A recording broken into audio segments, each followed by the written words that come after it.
so brave what you're doing, because nobody likes to talk about... let's say it, no one wants to talk about dead babies. No, absolutely. And it's one of those things you brush under the carpet. Yeah. It's one of those things that people just feel uncomfortable with. And this is it's worldwide. happened. 30,000 per month in this country. I'm campaigning daily, and then I've been international with it. It's everywhere, and people still don't want to talk about it because it's just such a taboo around it. I'm not sure why. There's a stigma, there's a shame linked to it. Because we blame ourselves. And that. What did I do? Yeah. What did I eat? Where did I walk to? What did I do wrong? You didn't do anything. You'll see in Leela's story, so it's so powerful to actually see these things rather than what we've actually lived experience of. Yeah. I'm so sorry that you lived this. Yeah, I'm sorry you did too. Oh, ladies.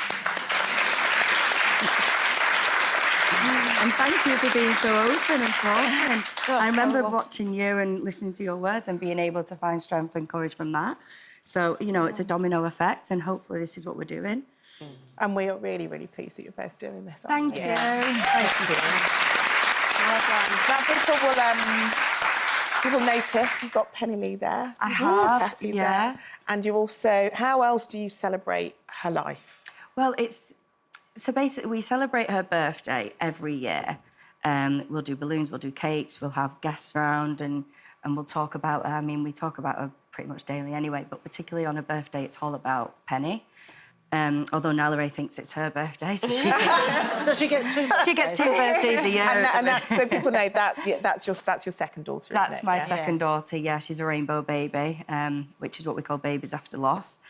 Oh, look at her. Yeah. Oh my goodness. You do know your daughter carries Penny's cells? Yes. So there's something called microchimerism. I found out about it and gave me the most peace I'd had, that there's something called microchimerism, where you carry your daughter's cells.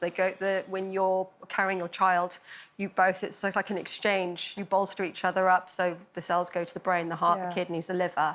And so when you have your baby, you both have each other's cells. Yeah. And when you go on to have your next child... They stay with you forever. They take on... So that's incredible. Yeah. And is it important for you that her sister recognises that she was here?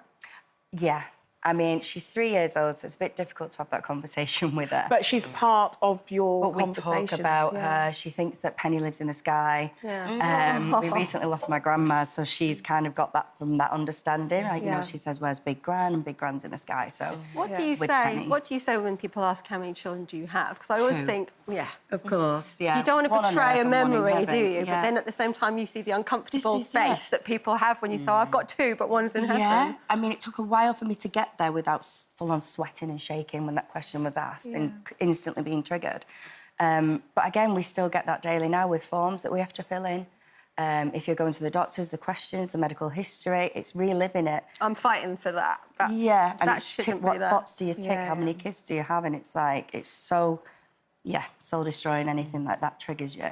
And I guess by sort of talking about this on Hollyoaks and you having your experience, you're making sure that the story is told right. That's all we want to do. And do you know what?